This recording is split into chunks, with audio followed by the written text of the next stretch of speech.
Caída al fondo. No hay nada que hacer, dijo el médico. Solo esperar. Habrá que alimentarlo por sonda para mantenerlo vivo.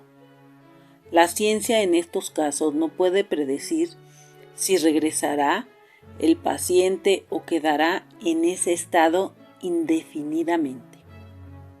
Acostado sobre la cama, un hombre de mediana edad yacía en estado cataléptico. El doctor supo que estaba vivo porque respiraba en forma casi imperceptible. Su aspecto pálido y rígido mostraba, sin embargo, una serena belleza, muy opuesta a la expresión que tenía en los últimos días antes de caer en semejante estado. Inexplicablemente había amanecido inconsciente. En su interior, el hombre sostenía una lucha feroz. Hacía ya mucho tiempo que estaba irritable, tenso y sobre todo angustiado. Sentía dentro de sí un hueco cuyo lugar exacto no podía definir. A veces cuando lo sentía en la garganta, le costaba mucho trabajo tragar saliva y entonces se asfixiaba. Con grandes esfuerzos lograba respirar y serenarse. Otras veces lo sentía en el estómago y entonces le creaba un vacío tan grande que le impedía comer y le dolía como si sus entrañas se engulleran unas a otras. Se desesperaba y doblaba el cuerpo con las manos sobre el vientre para acallar el dolor. Cuando el hueco estaba a la altura del pecho, el sufrimiento era mayor. La sensación de que sus músculos, sus huesos y órganos eran lanzados hacia afuera del cuerpo lo invadía, creciendo el vacío en la mitad de su ser, y conforme éste ganaba tamaño, el dolor y desasosiego iban en aumento. Su estado de salud continuó deteriorándose y el hueco que se apoderaba de su persona siguió avanzando. Notó inclusive que en el aspecto emocional ese vacío se hacía presente, caía en un letargo en el cual no sentía, no deseaba hablar ni ver gente, no le importaba nada. Estaba dormido cuando una explosión dentro de él lo sorprendió. Se incorporó y fuera de sí se precipitó al epicentro del estallido. No alcanzaba a ver el fondo, pero aterrado sentía la velocidad de la caída.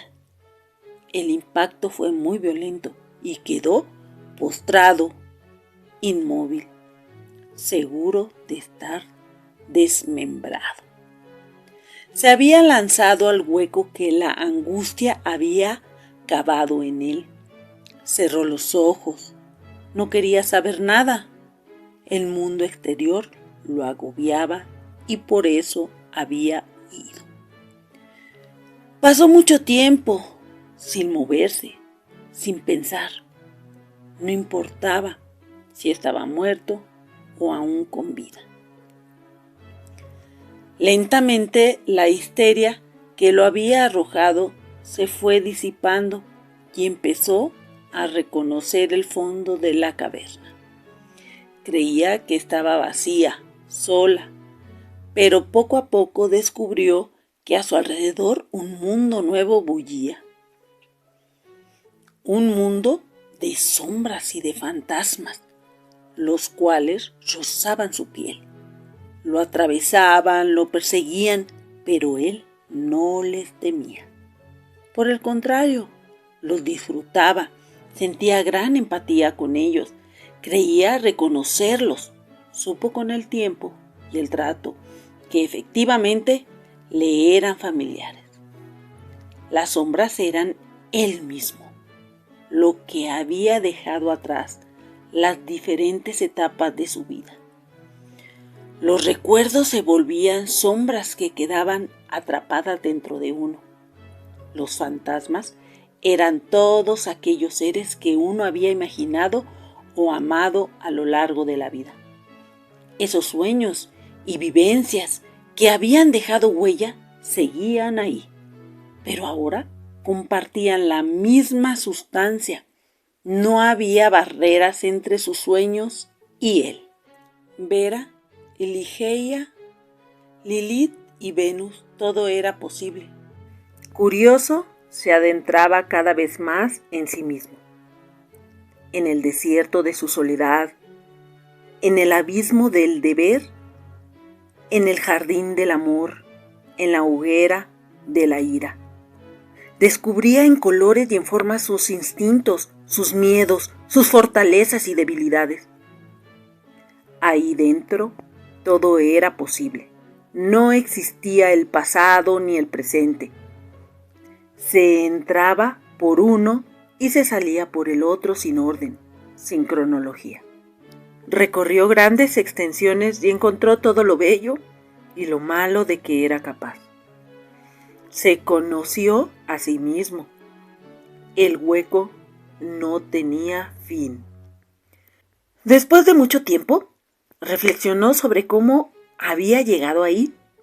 Sintió curiosidad por verse exteriormente y consideró la posibilidad de regresar al exterior. No puedo regresar, se dijo finalmente. La angustia y desesperación que cavaron el hueco a donde se lanzó hacía mucho que había desaparecido y ahora en su lugar había paz rodeada de un gran silencio.